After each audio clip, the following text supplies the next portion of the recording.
This is SMNI News Channel. Truth that matters.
This is SMNI News Channel.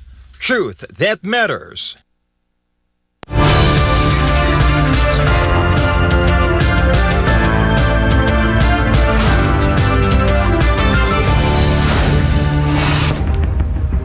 In the headlines, Israel widens the battlefield with Gaza bleeding and Yemen under fire. Prime Minister Netanyahu hails so-called victories even as the civilian toll climbs higher. The Houthis are vowing vengeance after Israel's strike killed their prime minister, and top officials Yemen's militia is promising the bloodiest retaliation yet. Gaza once again in flight. Entire families are rushing from their homes as Israel expands its military push, declaring Gaza City a dangerous combat zone. All eyes on Tianjin. World leaders gather for the Shanghai Cooperation Summit, a stage set for power plays, alliances, and a new global order. Indonesia is boiling over. Anger against police violence and lawmakers' privilege has spilled into the streets, testing the strength and authority of President Prabowo like never before. Ukraine is raising the stakes. President Zelensky is vowing deeper strikes inside Russia, unveiling a missile that could pierce Moscow's defenses and rattle the Kremlin. And Coldplay hits turbulence, and it's not from the music. London's strikes are shaking or shaking up Wembley shows, leaving fans waiting for answers. I'm Angel Pastor. Newsline World starts now.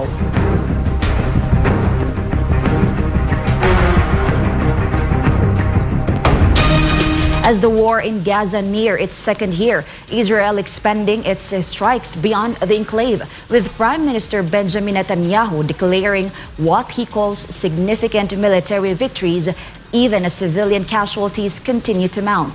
Jade Calabroso tells us more. Israeli Prime Minister Benjamin Netanyahu is touting what he calls major military achievements as Israel confirms fresh strikes in Gaza and Yemen. Netanyahu praised a joint operation by Israeli forces and the Shin Bet, recovering the bodies of two hostages, Idan Stevi and Ilan Weiss, for burial in Israel. אלה ימים של הישגים גדולים, אבל הם גם מאתגרים מאוד. במבצע של השב"כ וצה"ל, אנחנו הצלחנו להחזיר לישראל שניים מחטופינו החללים, להביא אותם לקבר ישראל. אני מדבר על עידן שטיבי ואילן וייס, זיכרונם לברכה. Netanyahu also said Israel had struck Hamas spokesman Abu Ubaida, though he admitted the outcome remains unclear. At the same time, rescuers in northern Gaza's Al-Rimal district were seen pulling bodies from rubble after Israeli airstrikes. Gaza's civil defense reported at least 5 dead and many more injured. The Israeli military claimed the attack targeted a key Hamas leader, stressing it used precise munitions to minimize civilian harm. Hamas has yet to comment. Netanyahu also announced strikes in Yemen, saying the Israeli Air Force bombed a meeting of senior Houthi leaders in Sana'a. He claimed the operation killed much of the Houthi government and military leadership, warning this was also the beginning. יגידו את מה שהם יגידו. מזה זמן אני מבטיח לכם, לאזרחי ישראל גם כן, שהחות'ים ישלמו מחירים כבדים מאוד על התוקפנות שלהם נגד מדינת ישראל. וזוהי רק ההתחלה של מכת הבכירים בצנע, אנחנו נגיע לכולם. The remarks come as Israel faces mounting pressure over the war in Gaza, now nearing its second year, with civilian casualties fueling international criticism, even as Israeli leaders vow to continue their campaign. Reporting for Newsline World, this has been Jade Calabroso, SMNA News. A major escalation in Yemen. The Houthis are vowing revenge after Israeli airstrikes killed their prime minister and several top ministers. It's the deadliest blow yet to the group's leadership. Farima Nauzil for the details. A strike at the top, the Houthi-backed government in Sana'a confirmed that Prime Minister Ahmed al-Rahawi was among those killed in last week's airstrike. The attack hit during a cabinet workshop. Israeli media reported the strike targeted the entire Houthi leadership, killing al-Rahawi and at least 8 ministers. Several other ministers are wounded and remain in hospital. In response, the Houthis named Deputy Prime Minister Mohammed Miftah as caretaker leader. The president of the Supreme Political Council of Yemen, Mahdi al-Mashad, vows vengeance and that Israel would await dark its days. أننا سنأخذ بالثأر وسنصنع من عمق الجراح النصر. Since last year, the Houthis have launched drone and missile attacks on Israel, framing them as solidarity with Palestinians in Gaza. Israel has answered with strikes on airports, ports, and power stations in Sana'a and Hodeidah. But last week's attack is believed to be the deadliest blow on the group's leadership today. The Israeli military has since reinforced units bracing for possible retaliation. Reporting, this has been Fatima Nauzil, SMNI News. In Europe, a loud show of solidarity with Gaza. Thousands of motorcyclists took to the streets of The Hague on Sunday, demanding international action against Israel's ongoing military campaign. The rally is part of a weekend of protests worldwide, from Rotterdam to Paris, Tel Aviv to Santiago. MJ Mondijar reports.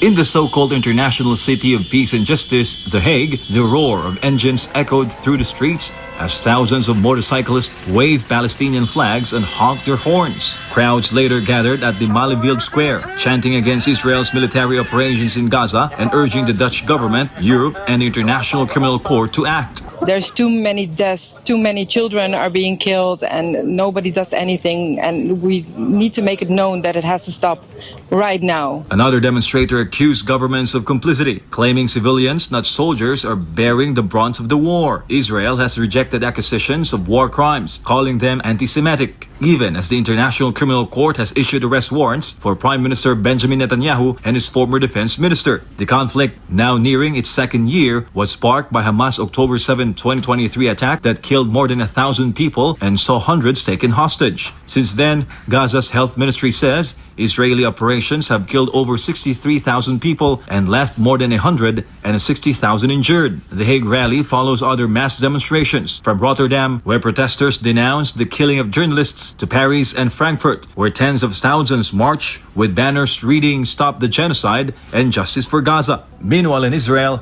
families of hostages gathered outside military headquarters in Tel Aviv, pressing their own government to end the war and secure their relatives' release. From Europe to the Middle East, the calls are growing louder for justice, for accountability, and for an end to a war that has left deep scars on both sides. And as demonstrations spread across continents, pressure is mounting not just on Israel, but also on world powers accused of standing by. For Ganmabul of Philippines, MJ Mondihar, SMNA News. In Gaza City, fear and uncertainty are once again driving families from their homes as Israel declares the city a dangerous combat zone and steps up military operations in the north. Hannah Jane Sancho gives us more on this story.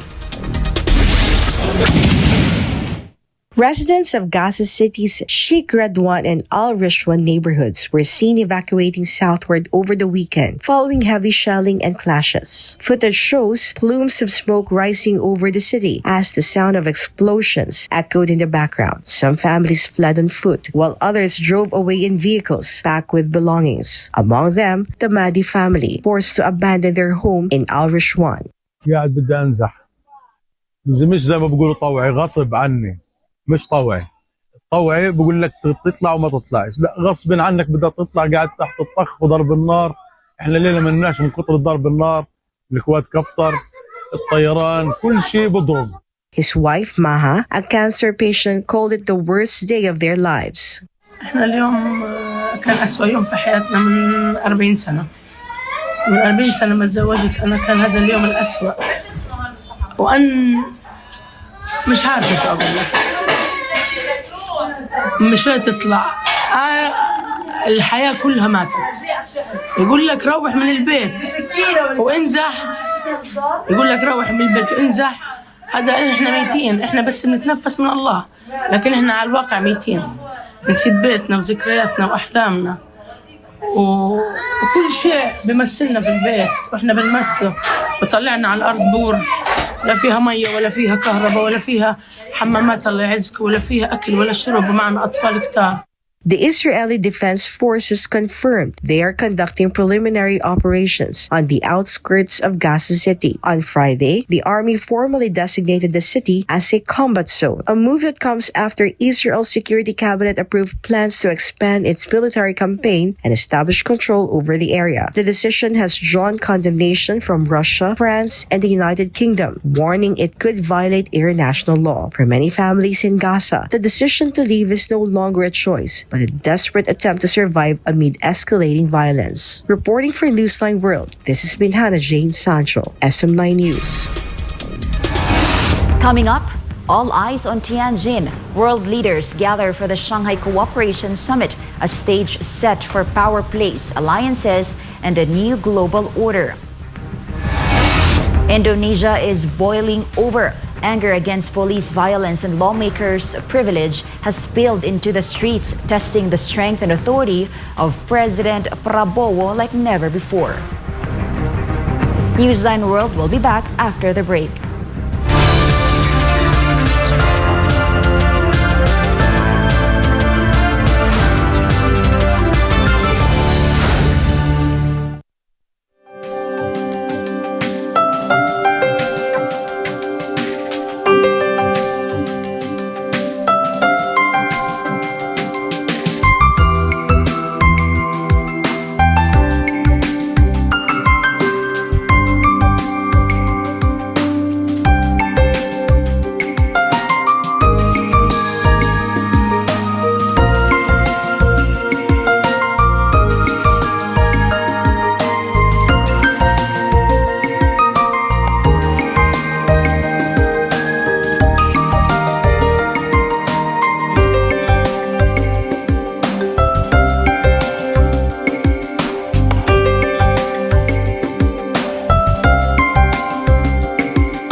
We're back. A night of terror in Afghanistan. A powerful earthquake struck near the Pakistan border, killing at least 20 people, injuring more than 100, and leaving communities in ruins.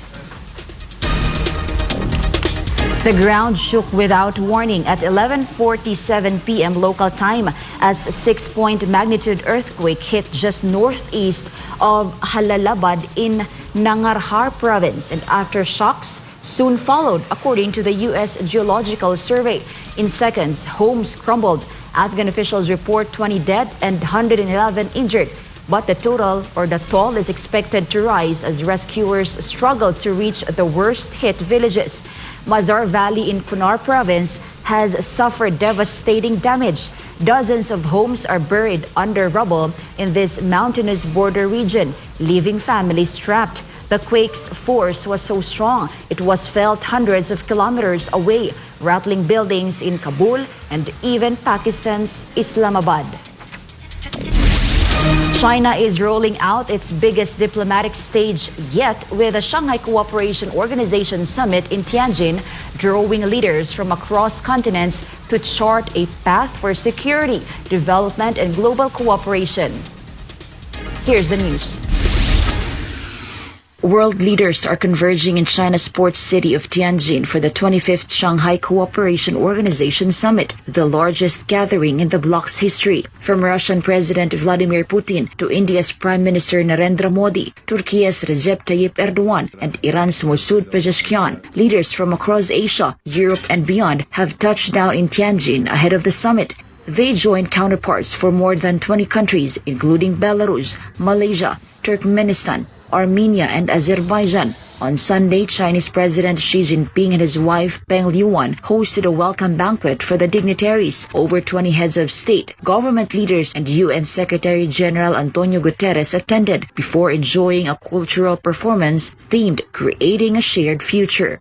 上海合作组织自成立以来，始终秉持上海精神，巩固 团结互信，深化务实合作，参与国际和地区事务，成为推动构建新型国际关系和人类命运共同体的重要力量。这次峰会肩负着凝聚各方共识、激发合作动能、 擘画发展蓝图的 Performers from the Tianjin Symphony Orchestra greeted leaders with national melodies from their home countries, part of an elaborate cultural showcase highlighting harmony and cooperation. The two-day summit, chaired by Xi, will focus on economic cooperation and technology, innovation, and artificial intelligence, alongside discussions on regional security and sustainable development. Leaders are also expected in Beijing on September 3 for China's 80th Victory Parade, marking the end of World War II in Asia. Founded in 2001, the SCO has expanded into a 26-nation platform representing nearly half of the world's population and a quarter of global GDP. This year's Tianjin Summit marks its most ambitious chapter, yet bringing together the global south on one stage. Meanwhile, behind the scenes of high politics, China is in the global spotlight this week as the Tianjin hosts the 25th Shanghai Cooperation Organization, or SCO Summit, the biggest gathering in the bloc's history. Cameras captured sweeping views of Tianjin's landmarks on Sunday, including the Meijiang International Convention and Exhibition Center, the main venue of the summit, and the hotel where Russian President Vladimir Putin is staying. With the country hosting world leaders, Chinese authorities have tightened security across the city. Police and special forces patrol the streets, stationed alongside armored vehicles and roadblocks to ensure order during the high-level talks. Leaders from more than 20 nations, along with representatives of international organizations, are currently discussing economic cooperation and technology, innovation and artificial intelligence, as well as regional security and sustainable development. The SCO currently brings together 10 member states, 14 dialogue partners, and 2 observers representing nearly half the world's population and a quarter of global GDP. After the summit, attention will turn to Beijing, where China will host its 80th victory parade on the 3rd of September, with many of the same dignitaries expected to attend. Anger is spilling into the streets of Indonesia, where protests over police violence and government privilege have escalated into one of the biggest tests yet for President Prabowo Subianto. Let's hear the latest updates on the situation in Indonesia with Paul Montebon. Indonesian President Prabowo Subianto is calling for calm after violent clashes erupted between protesters and police in Jakarta and other major cities. Saya minta sungguh-sungguh seluruh warga negara untuk percaya kepada pemerintah, untuk tenang. Pemerintah yang saya pimpin dengan semua partai politik, termasuk partai yang di luar pemerintahan, kami bertekad untuk selalu memperjuangkan kepentingan rakyat dan bangsa. Termasuk rakyat yang paling kecil, rakyat yang paling tertinggal. Mari kita jaga persatuan nasional. Indonesia di ambang kebangkitan. Jangan sampai kita terus diadu domba. The unrest was triggered by the death of a 21-year-old delivery rider fatally run over by an armored police vehicle near Parliament last Thursday. The incident, caught on video and widely shared online, has become a flashpoint for public anger over police brutality and government excess. On Saturday, demonstrators once again filled the streets of Jakarta, lighting fires and hurling fireworks as riot police stood guard. Banners accusing lawmakers of corruption and condemning police violence were raised, reflecting deep frustrations over both state force and political privilege. In response, President Subianto admitted the police response was excessive and ordered a transparent investigation. 7 officers have since been detained, while the national police chief issued a public apology. Still, protests have spread beyond the capital to Bandung and Surabaya in Java, and to Gorontalo and Makassar on Sulawesi. The demonstrations were initially fueled by outrage over lawmakers' lavish perks, including monthly housing allowance of 50 million rupiah, nearly 20 times the minimum wage in parts of the country. Now, with calls for justice growing louder, the crisis marks one of the most serious challenges yet for the new government. Reporting for Newsline World, this has been Paul Montebon, SMNI News. After the break, Ukraine is raising the stakes. President Zelensky is vowing deeper strikes inside Russia, unveiling a missile that could pierce Moscow's defenses and rattle the Kremlin. And Coldplay hits turbulence, and it's not from the music. London's strikes are shaking up Wembley shows, leaving fans waiting for answers. Newsline World will be back after the break.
In 2005, Pastor Apollo C. Kibuloy founded the Sunshine Philippines movement.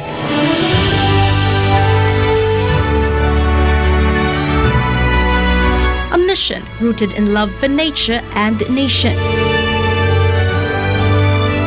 It began as an environmental and humanitarian initiative to reforest Mount Apo. Once barren, now a thriving and beautiful place. Through his initiative, thousands of trees have been planted across the Philippines, bringing life and hope to communities. His advocacy, One Tree, One Nation, is also a movement that calls for unity in preserving the environment. Because every tree planted is a step towards unity, healing, and a greater future.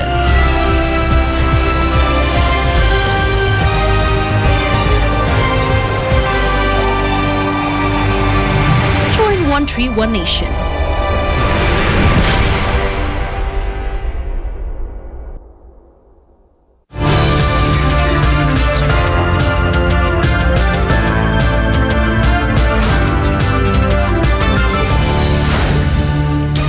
Ukraine is ramping up its warnings. President Volodymyr Zelensky says new deep strikes inside Russia are already being planned.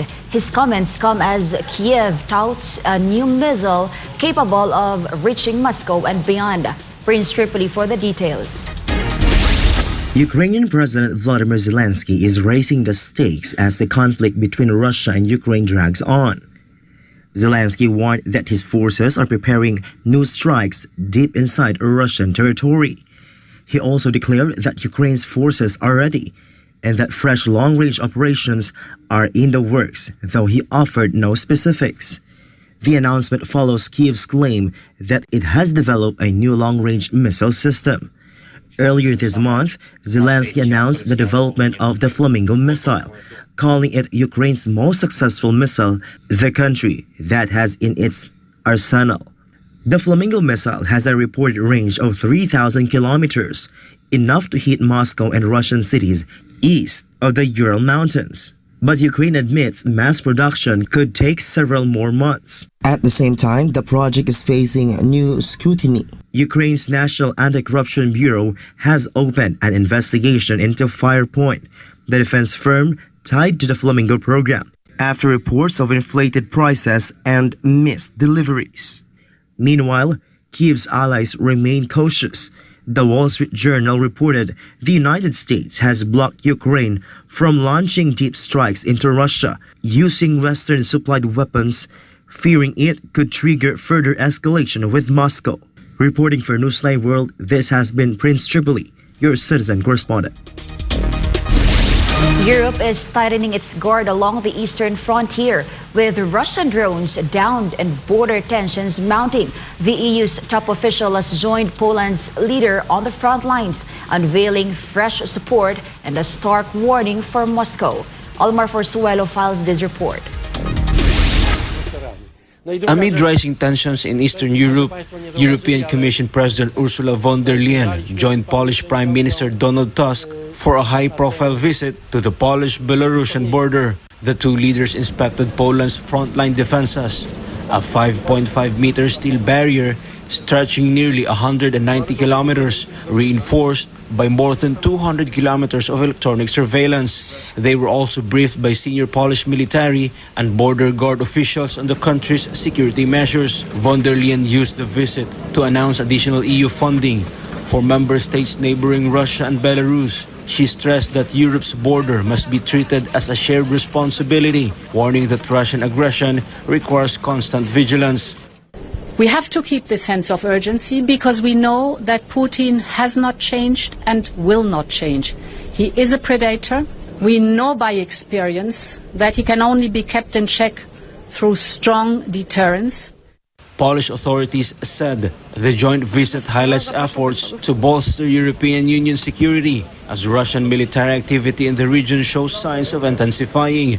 Just days earlier, a Russian drone was shot down in Poland's Lublin region, while Lithuania closed parts of its airspace after drone sightings. Warsaw continues to accuse Moscow and Minsk of orchestrating so-called hybrid attacks, pushing migrants across the border to destabilize the EU. Both Russia and Belarus deny the accusations. Von der Leyen's stop in Poland forms part of a wider tour of EU countries bordering Russia and Belarus, spanning from the Baltics to the Balkans, including Estonia, Latvia, Lithuania, Finland, Romania, and Bulgaria. Reporting for Newsline World, Almar Forsuelo, SMNI News. In Australia, a man drove his car straight into the Russian Consulate General in Sydney. Police say one officer was injured and the suspect is now under arrest. The white Toyota Clogger SUV is seen resting on the consulate lawn. Its front doors shattered. Police say the incident happened around 8 a.m. local time on Fullerton Street in Woollahra. When officers first approached the driver, he allegedly accelerated, crashing into the property. Authorities confirmed that the suspect, a 39-year-old man, was taken into custody at the scene and is now assisting with inquiries at Surrey Hills Police Station. No consulate staff were harmed, but a 24-year-old police constable suffered a cut to his hand during the response and was treated by paramedics. The motive remains unclear and the investigation is ongoing.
Overseas Filipino workers, or OFWs, from Jeddah, Kingdom of Saudi Arabia, arrived safely in the Philippines aboard Saudi Airlines flight SV870, which landed at NAIA Terminal 1 on Saturday night.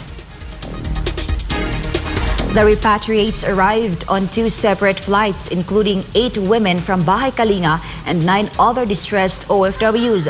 They were welcomed by representatives from the Overseas Workers Welfare Administration, or OWA, the Department of Migrant Workers, or DMW, and the Manila International Airport Authority medical team.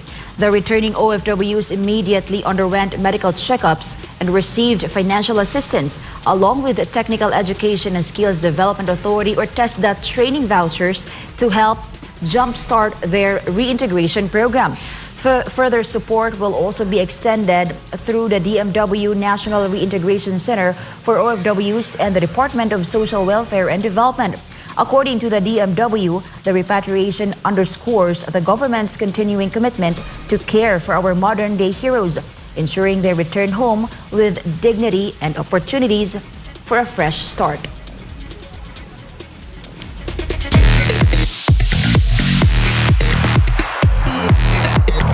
Coldplay's London concerts are hitting turbulence, this time not from the stage but from the underground. Let's find out why in Darlene Santos' Showbiz News Report. A scheduling shake-up for Coldplay fans in the UK. Two of the band's sold-out Wembley Stadium concerts are being moved because of an impending transport strike. The shows originally set for the 7th and 8th of September are now rescheduled to the 6th and 12th of September. The decision follows industrial action on the London Underground that could have left tens of thousands of fans stranded and put event licensing at risk. In a statement, the band apologized for what they called the inevitable disappointment, frustration, and inconvenience caused by the late changes. Tickets will remain valid for the new dates. Fans unable to attend can request a refund until the 2nd of September, with return tickets going on general sale starting the 3rd of September. Still, the announcement sparked frustration among concert goers, many of whom are now dealing with lost hotel bookings and non-refundable travel costs. Despite the setback, Coldplay's other Wembley shows on September 3 and 4 will go ahead as planned. This is Andrea Santos, your citizen correspondent, bringing you the latest show buzz.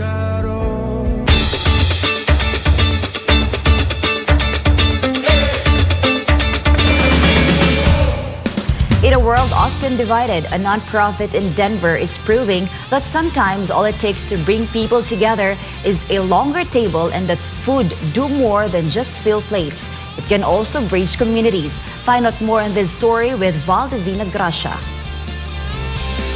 Longer Tables, a non-profit dedicated to fostering connection through shared meals, welcomed over 3,400 locals to its first ever mile-long table in downtown Denver, Colorado. Stretching 5,280 feet across the Auraria campus, the massive table served as both a dining space and a symbol of unity. Guests enjoyed fresh produce from local farmers on a sunny Saturday afternoon, surrounded by laughter, conversation, and the spirit of togetherness. Tim Jones, founder and executive director of Longer Tables, said the community's response to their first mile-long table has been overwhelmingly positive. Hundreds of volunteers made the event possible, setting up, serving meals, and ensuring that everyone had a seat at the table. Longer Tables, founded in 2013, has already hosted over 100 gatherings across 5 states to promote cultures of connection and belonging. With the overwhelming success of the Denver event, the group announced plans to make the mile-long table an annual tradition. Looking ahead, the organization also plans to bring the concept to larger celebrations in 2026, marking the United States' 250th birthday and Colorado's 150th anniversary. Reporting for Newsline World, this is Valdivina Gracia, SMNA News. And before we end, may you be inspired with the words of the sun.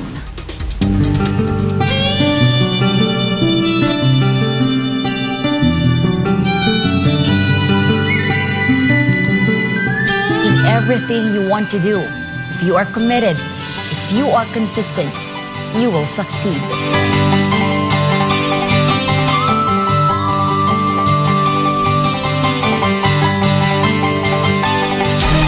And that's all for this edition of Newsline World. For God and my beloved country, the Philippines, I'm Angel Pastor. Thank you for watching and goodbye.